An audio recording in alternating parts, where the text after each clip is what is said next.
पहली बार चुनावी मैदान में हैं, जहां एक तरफ भारतीय जनता पार्टी के उम्मीदवार कृष्ण लाल पवार, उनकी जिंदगी का ये 9वां चुनाव है।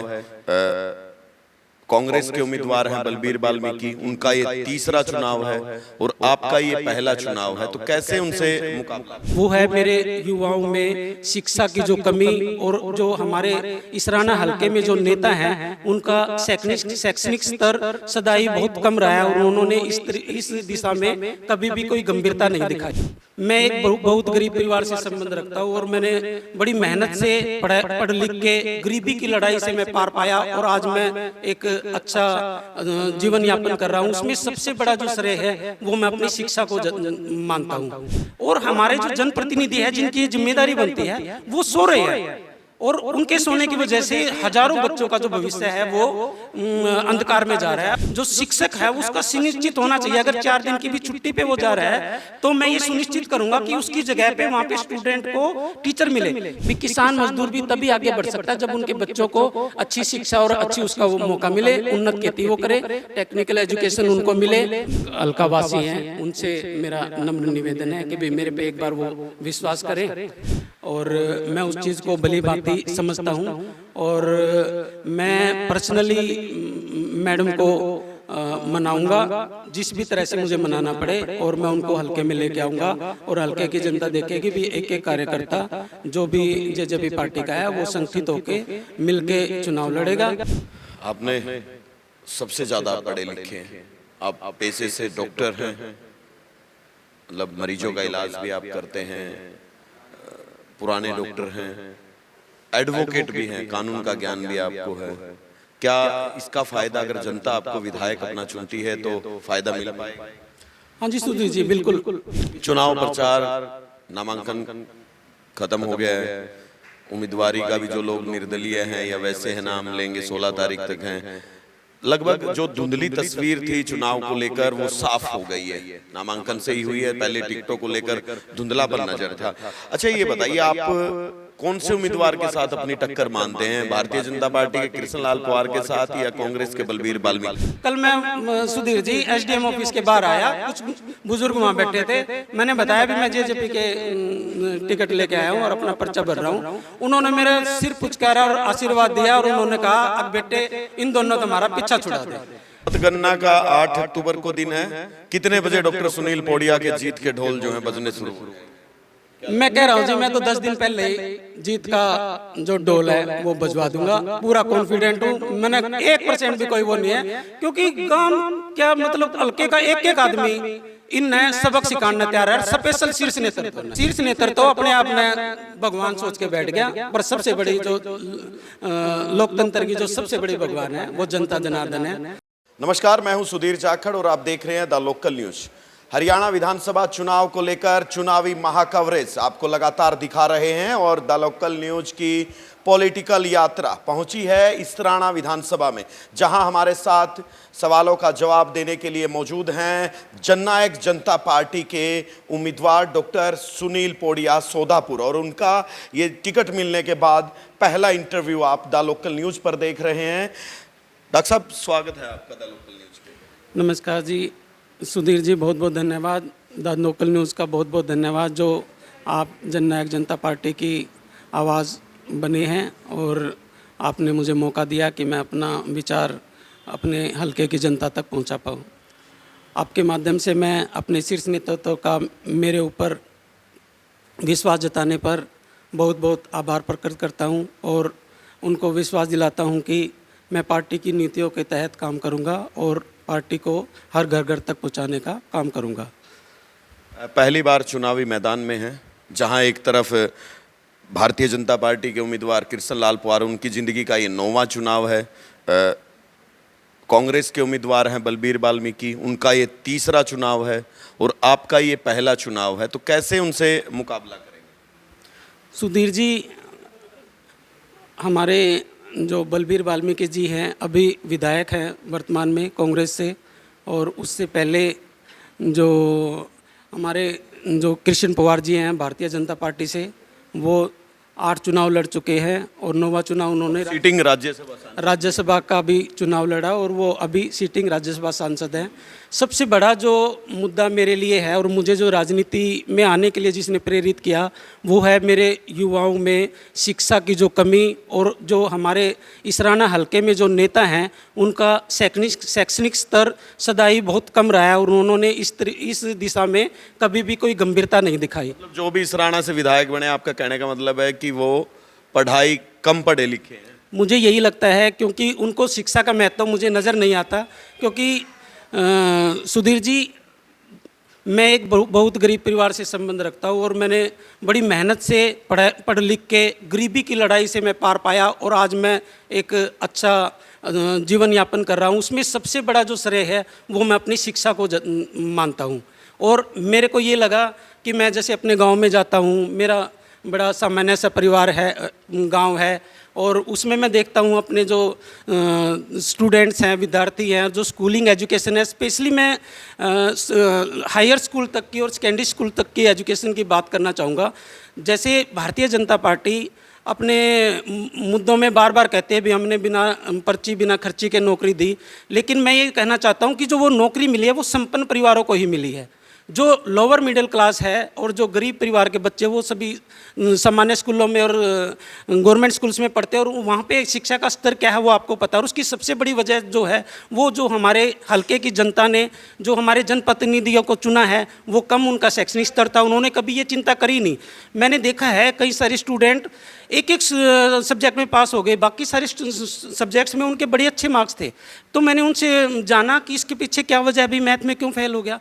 मुझे पता लगा कि 6 महीने से मैथ का स्कूल में टीचर ही नहीं था और हमारे जो जनप्रतिनिधि है जिनकी ये जिम्मेदारी बनती है वो सो रहे हैं और उनके सोने की वजह से हजारों बच्चों का जो भविष्य है वो अंधकार में जा रहा है। और वो बच्चे जो एक अधिकारी बन के देश की सेवा कर सकते थे और पूरे बड़े बिजनेस सेट करके देश को पूरे वर्ल्ड लेवल पे रेवेन्यू जनरेट कर सकते थे, वो लोअर मिडिल क्लास में और बीपीएल उसमें प्रवेश वो कर रहे हैं और 5-5, 10-10 हज़ार की नौकरी के लिए वो धक्के खा रहे हैं।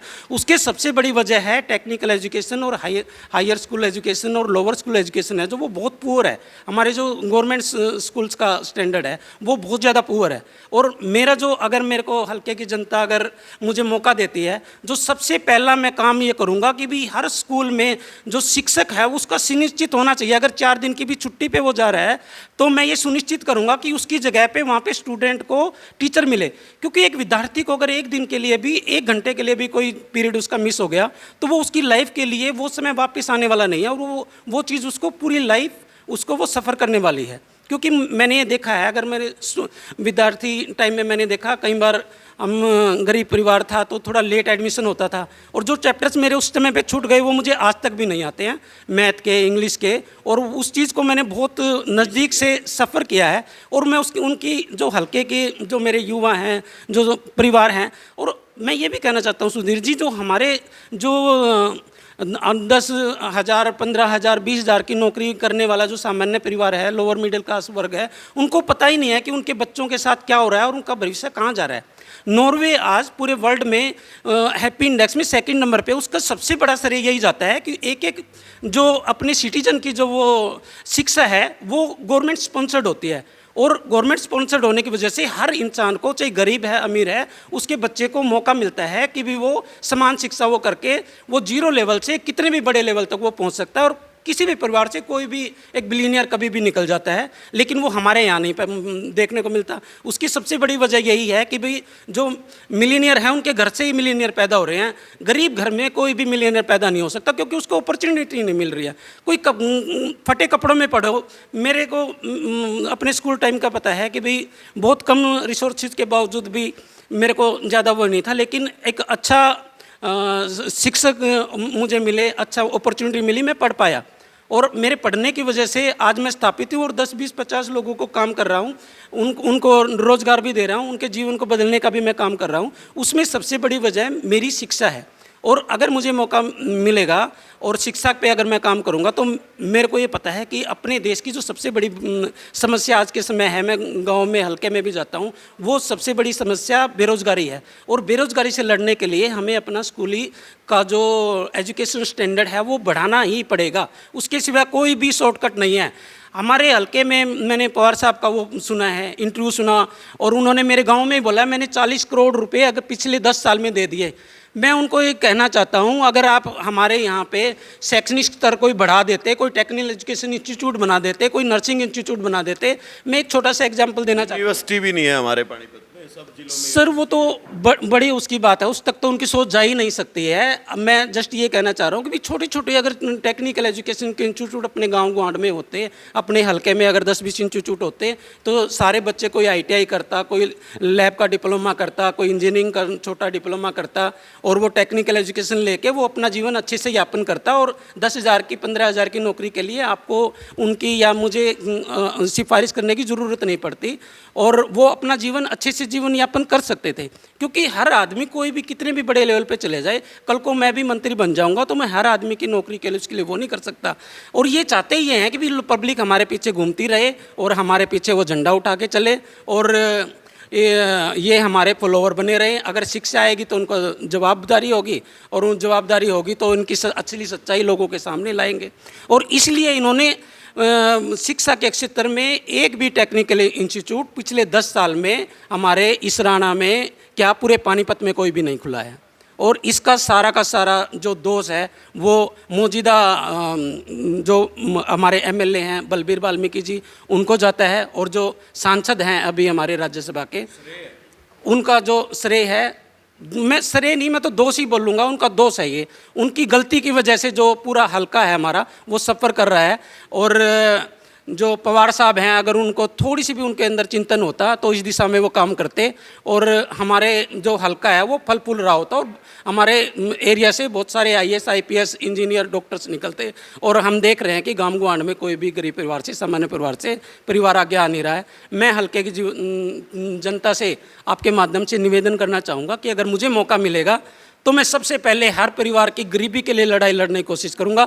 मुझे 5 साल दे दो, जो बच्चा 6ठी क्लास में 7वीं क्लास में पढ़ रहा है, अगर मैं उसकी शिक्षा के लिए और उसके लिए साथ बैठ के उसकी हिम्मत से काम करूंगा, और अपने पर्सनल कोस्ट से भी गवर्नमेंट इंस्टीट्यूट्स में अगर मुझे कुछ भी सुविधा अगर दिलानी पड़ी तो मैं उसके लिए काम करूंगा। और हमारी जो हल्के की जनता उसको रोजगार के लिए भटकना नहीं पड़ेगा, वो खुद रोजगार देने वाले बनेंगे।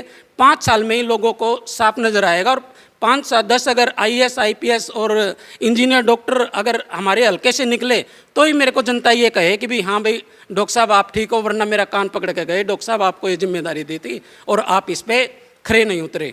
तो मैं आपके माध्यम से हल्के की जनता को यही कहना चाहूँगा कि भी मेरे जो चिंतन है और जो गरीब परिवार के लिए, किसान परिवार के लिए मेरा जो सोच है उनको आगे बढ़ाने की, उसको मेरे को सहयोग करें और मेरे साथ आएँ। और जननायक जनता पार्टी का चाबी का निशान है, उसमें आगामी 5 तारीख को चाबी के निशान का बटन दबा के मेरे को विजयी बनाएं, और फिर मैं विधानसभा में चंडीगढ़ वो मेरे को भेजेंगे तो मैं वहाँ पे अपने हल्के की आवाज़ को पूरा बुलंद स्वर में उठाऊंगा और हल्के की अपने युवाओं के, बुजुर्गों के लिए काम करने का काम करूंगा। और सुधीर जी, मैं ये कहना चाहता हूँ कि भाई मैंने सदा ही मेहनत पे और पुरुषार्थ पे ही विश्वास करा है, और मेरा पूरा परिवार कृषि से सब उसमें रहा, छोटे छोटे हम बाटे पे ज़मीन बोते रहे, इसलिए किसान परिवार के लिए भी मेरे में बहुत दर्द है, मेरे दिल में बहुत दर्द है। और हम देखते थे भी बाटे पे ज़मीन बोते थे और हमारा पूरा परिवार काम करता था, और उसके बावजूद भी हमारे हिस्से में बहुत कम पैसे आते थे। तो मुझे पता है 2-3 किले का जो ज़मींदार आज काम कर रहा है उसके बेचारे का खर्चा ही पूरा नहीं हो रहा, और बेटी की सगाई में, बेटे के शादी में उसको अपना 1 एकड़ आधा एकड़ बेचना पड़ता है, और उससे वो बेच के अपना काम चला रहा है। और आपको पता ही है भाई, बटाई परिवार बढ़ गए हैं, आगे आगे बढ़ गई है ज़मीन, तो अब ज़मीन बची नहीं है। तो मैं ये भी चाहूँगा कि अगर मेरे को मौका मिलता है तो किसानों की आय बढ़ाने के लिए मैं उसके लिए काम करूंगा। और किसान वर्ग को भी मैं ये चाहूँगा भी किसान मजदूर भी तभी आगे बढ़ सकता है जब उनके बच्चों को अच्छी शिक्षा और अच्छी उसका वो मौका मिले, उन्नत खेती वो करे, टेक्निकल एजुकेशन उनको मिले और अपने प्रोडक्ट को जो भी गांव में वो उगाते हैं उसको पूरा इंटरनेशनल मार्केट में वो बेच सकें। इस तरह की मैं पूरा उनको एजुकेशन और सोर्सेज उनको प्रोवाइड करवाऊँ और सरकारी जितनी सुविधाएँ हैं उनको वो पूरा लाभ मिले और उसका लाभ मिलेगा तो वो अपने छोटे छोटे रोज़गार स्थापित कर पाएंगे और उनको मिनिमल उस पे इंटरेस्ट रेट पे जो पैसे मुहैया हो पाएंगे और हर गांव में हर उसमें रोज़गार बढ़ेगा, छोटे छोटे जो व्यवसाय हैं वो स्थापित होंगे और हमारा हल्का फले फूलेगा। और वो लोग मेरे को कहेंगे कि डॉक्टर साहब हमें भाई इस तरह का बंदा चाहिए और मेरे को ज़रूरत है, आप हल्के में जाते हो, किसी गांव में कोई वो है तो हमें अवेल कराओ और हम दूसरे हल्कों के बंदों को ही हम रोज़गार देने का काम करेंगे। और मेरे ऐसा मतलब मेरा रूपरेखा है, मैंने बहुत सोचा हुआ है। 12-14 साल से मैं हल्के में मेहनत कर रहा हूँ और अगर मेरे को हल्के की जनता मौका देगी तो मैं किसान मजदूर को और उनका हक हकूक़ की लड़ाई लड़ने का काम करूँगा और ख़ासकर जो निम्न वर्ग का जो परिवार है उनके जीवन को ऊपर उठाने का काम करूँगा। यही मेरे दिल की इच्छा है और यही मेरे हल्के के जो हल्कावासी हैं उनसे मेरा नम्र निवेदन है कि भाई मेरे पे एक बार वो विश्वास करें और मेरे दिल की जो बात है मेरे को ऐसा लग रहा है मेरे सभी व्यूअर्स को पहुंच रही होगी। और मैं हाथ जोड़ के आपके चरणों में वंदन करके रिक्वेस्ट करता हूं कि भाई मेरी बात को आप समझो और मुझे एक बार मौका दो। टिकट लेके आए, टिकट के और भी दावेदार होंगे। रूसा मनाई का जो दौर चलता है, जब शुरुआत में जब टिकटों की घोषणा होती है तो अपने कार्यकर्ताओं को, जो जेजेपी के कार्यकर्ता, उनसे मिलना जुलना हो गया, उनसे हाँ जी, कल सरिता मौर्य जी हमारे जो जेजेपी के पुरानी कार्यकर्ता हैं, मुझे जानकारी मिली, उन्होंने हल्के में काफ़ी प्रचार भी किया हुआ था और किन्हीं कारणवश शीर्ष नेतृत्व में मुझ में जो विश्वास दिलाया है तो उसके लिए मेरी संवेदना भी है। जो पुराना कार्यकर्ता उसको वही बुरा भी लगता है और मैं उस चीज़ को भली भांति समझता हूँ और मैं पर्सनली मैडम को मनाऊँगा जिस भी तरह से मुझे मनाना पड़े और मैं उनको हल्के में लेके आऊँगा और हल्के की जनता देखेगी भी एक एक कार्यकर्ता जो भी जेजेपी पार्टी का है वो संगठित होके मिलके चुनाव लड़ेगा और हम जेजेपी पार्टी को, शीर्ष आलाकमान को और हम अपना हल्के में जीत दर्ज करा के उनकी झोली में सीट डालने का काम करेंगे। आपने सबसे ज़्यादा पढ़े लिखे हैं, आप पेशे से डॉक्टर हैं, मतलब मरीजों का इलाज भी आप करते हैं, पुराने डॉक्टर हैं, एडवोकेट भी हैं, कानून का ज्ञान भी आपको है। क्या इसका फ़ायदा अगर जनता आपको विधायक अपना चुनती है तो फ़ायदा मिल पाएगा? हाँ जी सुधीर जी, बिल्कुल। देखो, मैं यहाँ पे हैदराबादी हॉस्पिटल में एज ए क्रिटिकल स्पेशलिस्ट रहा और उसके बाद अगरसेन हॉस्पिटल में भी मैंने आईसीयू में उसमें अपनी सेवाएं दी और अब मैं चंडीगढ़ में, मेरा व्यवसाय है हेल्थ केयर में, मैं काम कर रहा हूँ। उसके बाद मैंने देखा, मुझे समय मिला तो मैंने कानून का भी डिग्री प्राप्त की रेगुलर उससे, मेरठ यूनिवर्सिटी से।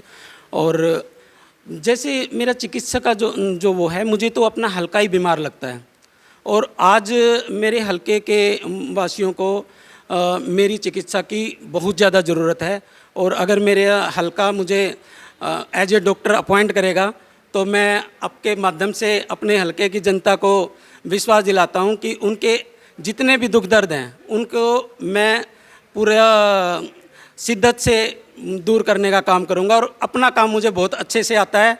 ये मैं आपके माध्यम से अपने हल्के की जनता को विश्वास दिलाना चाहता हूं और अगर वो मुझे मौका देंगे तो हल्के में जितनी भी बीमारियां हैं उनको मैं, चाहे वो शारीरिक बीमारियां हैं, चाहे वो राजनीतिक हैं, चाहे विकास को लेकर है, तमाम उन्हीं बातों से है ना आपका सर?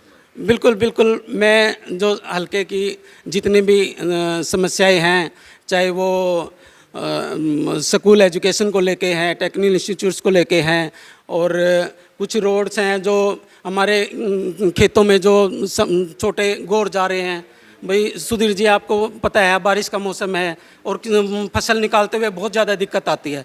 मैं कोशिश करूँगा कि अपने हलके की कोई भी गौर पूरा लड़के ऊपर आला कमान से ऊपर लड़के मैं पूरा ज़्यादा से ज़्यादा पैसे लेके आऊँ। अपने हलके का एक भी गौर मैं कच्चा नहीं छोड़ूंगा और एक एक गौर को और उसको पक्का करने का काम करूँगा, तो कि मेरा जो किसान वर्ग है उनको बारिश में उसमें फसल लाने में ले जाने में काम करने में उनको कोई भी असुविधा का सामना ना करना पड़े। मैंने देखा है भाई हमारा जो किसान वर्ग है वो बहुत दुखी इस वजह से होता है। और मेरे को चुनाव प्रचार, नामांकन खत्म हो गया है, उम्मीदवारी का भी जो लोग निर्दलीय हैं या वैसे हैं नाम लेंगे 16 तारीख तक हैं, लगभग जो धुंधली तस्वीर थी चुनाव को लेकर वो साफ हो गई है, नामांकन से ही हुई है। पहले टिकटों को लेकर धुंधलापन नज़र था।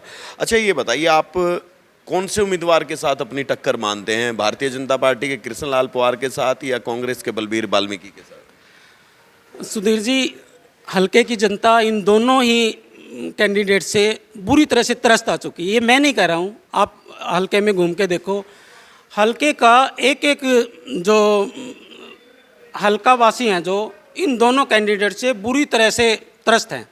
और इनकी जो कांग्रेस के जो कार्यकर्ता हैं और बीजेपी में बीजेपी के जो कार्यकर्ता हैं, उन्होंने अपनी आवाज़ को पूरा चिल्ला चिल्ला के शीर्ष नेतृत्व तक तो पहुँचाया, अभी हमें इन दोनों से मुक्ति दिला दो।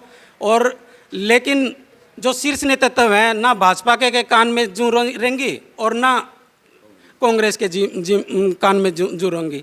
अब मेरे को ये समझ आ रहा है कि भी जो इन दोनों शीर्ष नेतृत्व को हल्के वासियों ने अपना इलाज उनका करने का मन बना लिया है। और उसमें जेजेपी का जो प्रत्याशी के रूप में डॉक्टर सुनील पौड़िया जो मैं आया हूँ, और हल्के की जनता मुझे बहुत प्यार दे रही है और मुझे वो भारी मतों से विजयी बनाने जा रही है। उनका मेरे से कोई चैलेंज वो नहीं है, कोई कंपटीशन नहीं है और कोई भी मेरी टक्कर में नहीं है, क्योंकि मेरी जो लड़ाई है वो सच की लड़ाई है। और सच की लड़ाई में, धर्म की लड़ाई में सब साथ होते हैं। और हल्के की जनता ने देखा है भाई, बलबीर को बना के देख लिया, उसने क्या किया। और पवार साहब को तो इतने बार इनेलो में भी बना दिया और बीजेपी में बना दिया, राज्यसभा में भेज दिया, उनने क्या करा है। हल्के की जनता ने इन दोनों से ना पूरा नीरस हो गई और निराश हो गई है। इतने निराश थे, कल मैं सुधीर जी एसडीएम ऑफिस के बाहर आया, कुछ बुजुर्ग वहाँ बैठे थे, मैंने बताया भी मैं जेजेपी के टिकट लेके आया हूँ और अपना पर्चा भर रहा हूँ। उन्होंने मेरे सिर पुचकारा और आशीर्वाद दिया और उन्होंने कहा अब बेटे इन दोनों तो हमारा पीछा छुड़ा दे। हल्के की आवाज़ तो यही है, तो कंपटीशन का तो कोई बात ही नहीं पड़ता। अच्छा, मतलब जो लोग कांग्रेस के उम्मीदवार से भी तंग आ चुके हैं और भारतीय जनता पार्टी के भी उम्मीदवार से तंग आ चुके हैं, तो आपको लगता है कि वो विकल्प के रूप में यानी आपको देख रहे हैं? बिल्कुल बिल्कुल सुधीर जी, क्योंकि जो शीर्ष नेतृत्व से बहुत बड़ी गलती हो गई है। जो भी जनता की आवाज़ को अगर जुठलाएगा, नकारेगा, सच बात यही है। मैं ये नहीं कहता भी जेजेपी की मैं प्रत्याशी हूँ और मैं अपने फेवर के लिए उसके कह रहा हूँ। ये सच बात तो यही है भाई, इन दोनों को जनता ने नकार दिया है, इन दोनों की जमानत जब्त होएगी। आप देख लेना जिस दिन अपना काउंटिंग होएगी, और काउंटिंग से पहले ही, वोट से पहले ही ये डिक्लेयर हो जाएगा। आगे आगे जैसे हमारा काफिला बढ़ेगा, हमारी गाड़ियाँ बढ़ती जाएंगी और इनके पीछे लोगों की जो भीड़ है वो अपने आप कम होती जाएगी। हल्का पहले ही डिसाइड कर देगा। 10 दिन पहले ही हल्के की जनता मेरे को आशीर्वाद देके और चंडीगढ़ पहुंचाने का काम। अच्छा, मतगणना का 8 अक्टूबर को दिन है, कितने बजे डॉक्टर सुनील पौड़िया के जीत के ढोल जो हैं बजने शुरू हो जाएंगे? मैं कह रहा हूँ जी, मैं तो 10 दिन पहले ही जीत का जो ढोल है वो बजवा दूंगा। पूरा कॉन्फिडेंट हूँ, मैंने 1% भी कोई वो नहीं है, क्योंकि गांव क्या मतलब हल्के का एक एक आदमी इनने सबक सिखाना तैयार है। स्पेशल शीर्ष नेतृत्व ने भाई उनने कान में जी रहा हूँ। मतलब आपको लगता है कि जो लोग दोनों से दुखी हैं वो आपको वोट देंगे? शीर्ष नेतृत्व अपने आप ने भगवान सोच के बैठ गया, पर सबसे बड़ी जो लोकतंत्र की जो सबसे बड़ी भगवान है वो जनता जनार्दन है। सबके जो किस्मत लिखने वाले वो जनता जनार्दन है। और गन्नौर हल्के में आपने देख लिया, 1 लाख के करीब आदमी वहाँ पहुँच रहे थे। जो भी जनता के दुख दर्द को समझेगा और उनके जो एक्चुअल जो प्रॉब्लम है अगर उनको एड्रेस करेगा और उनको निवारण करने का काम करेगा, जनता तो दिल खोल के प्यार देती है। और आप इसराना हल्के में भी आप ऐसा ही देखने के लिए जा रहे हैं। आप 2-4 दिन रुक जाओ, आप अपने चैनल के माध्यम से ही मेरा काफिला दिखाना और फिर आपको खुद लगेगा कि भाई हाँ भाई डॉक्टर सुनील जी आप सही कह रहे थे। देखिए काफ़ी बड़े दावे जेजेपी उम्मीदवार डॉक्टर सुनील पौड़िया जो कि सोदापुर के हैं, हालांकि इनके भतीजे अभी वर्तमान में जिला पार्षद हैं, जिला परिषद के सदस्य हैं। बहुत बड़े दावे इन्होंने किया है कि जो लोग कृष्णलाल पवार और बलबीर वाल्मीकि से दुखी हैं, दोनों उम्मीदवारों से दुखी हैं, वो लोग मुझे तीसरे विकल्प के तौर पर मुझे वो है वोट देंगे और चैलेंज किया है कि मेरा काफिला बढ़ेगा और उनका घटेगा। इसराना हल्के की जनता इनके बारे में क्या राय रखती है, क्या सोच रखती है, कमेंट्स में लिखकर जरूर बताएं। अगर इनका इंटरव्यू पसंद आया है तो नेताजी के इंटरव्यू को ज़्यादा से ज़्यादा शेयर जरूर करें और अपने विचार कमेंट्स में लिखना ना भूलें। और हरियाणा विधानसभा से जुड़ी चुनावी महाकवरेज में हमारी पॉलिटिकल यात्रा का हिस्सा बने रहने के लिए लगातार देखते रहें द लोकल न्यूज। शुक्रिया।